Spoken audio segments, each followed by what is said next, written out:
Qu'est-ce qu'un implant cochléaire? L'implant cochléaire est un dispositif auquel on a recours pour aider les personnes qui souffrent de difficultés d'audition. Dans cet article, nous vous en disons plus sur ce petit appareil. L'implant cochléaire est un transducteur. En tant que tel, il se charge de transformer les signaux acoustiques en signaux électriques afin de stimuler le nerf auditif des personnes qui sont atteintes de problèmes d'ouïe.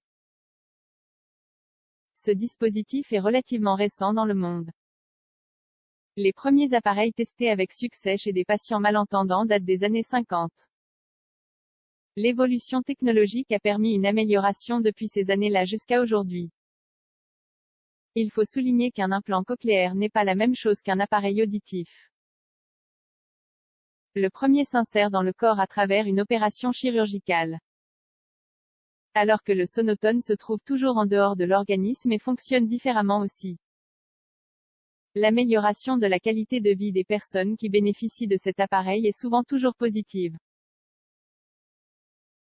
Quoi qu'il en soit, le résultat final est très variable puisqu'il dépend de plusieurs facteurs. Il faut parfois des années d'adaptation pour en tirer le meilleur parti. La bonne nouvelle concernant l'implant cochléaire, c'est qu'une fois implanté, il ne provoque pas de restrictions majeures dans la vie quotidienne du patient. En effet, la plupart des activités peuvent s'effectuer normalement. Les différents éléments de l'implant cochléaire. Comme tout appareil, l'implant cochléaire se compose de différentes parties.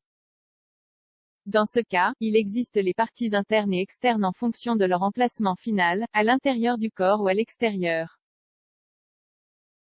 Les éléments externes sont microphone, il capte les sons processeurs, il sélectionne les sons captés par le microphone afin de distinguer les sons utiles et inutiles pour la langage émetteur, il est responsable de transporter les sons depuis le processeur jusqu'aux parties internes du dispositif.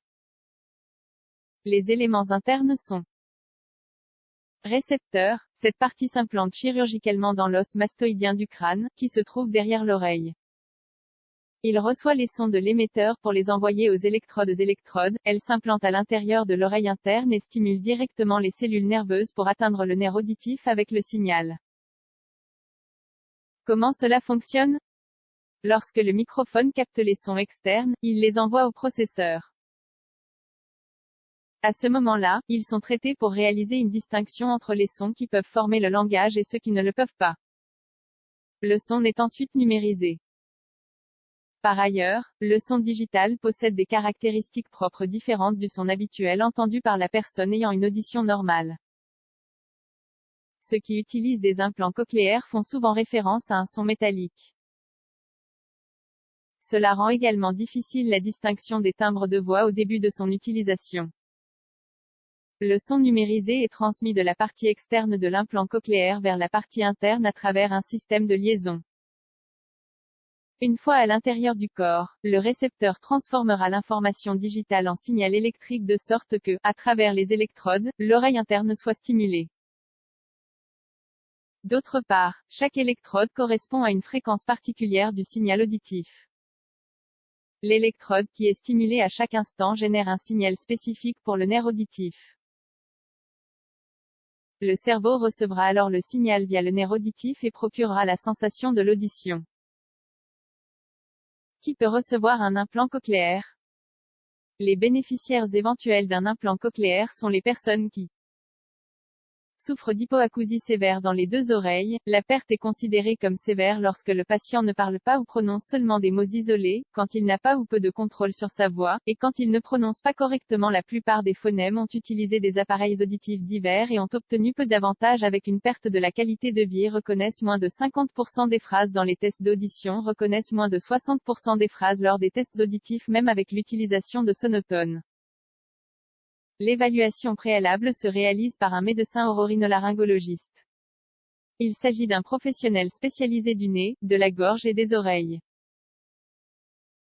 Ce dernier fera certainement appel des audiométries, des tomographies et des résonances magnétiques du cerveau et de l'oreille.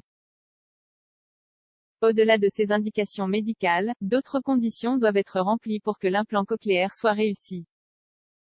Ces conditions ne sont pas seulement physiologiques, mais également psychologiques. En effet, il est fondamental que la personne malentendante soit motivée et consciente de ce que signifie l'implant. Il y a tout un processus d'adaptation postérieure qui peut être difficile et qui exige un engagement permanent. Par ailleurs, le son auditif que génère l'implant n'est pas le même que celui capté par une personne ayant une audition normale. Pour les enfants qui reçoivent l'implant, la participation à des programmes de suivi qui les aident à interpréter les sons est quasiment obligatoire. D'autre part, les adultes qui subissent une intervention chirurgicale doivent être évalués psychologiquement par un personnel spécialisé qui détermine s'ils sont aptes ou non à suivre l'ensemble du processus.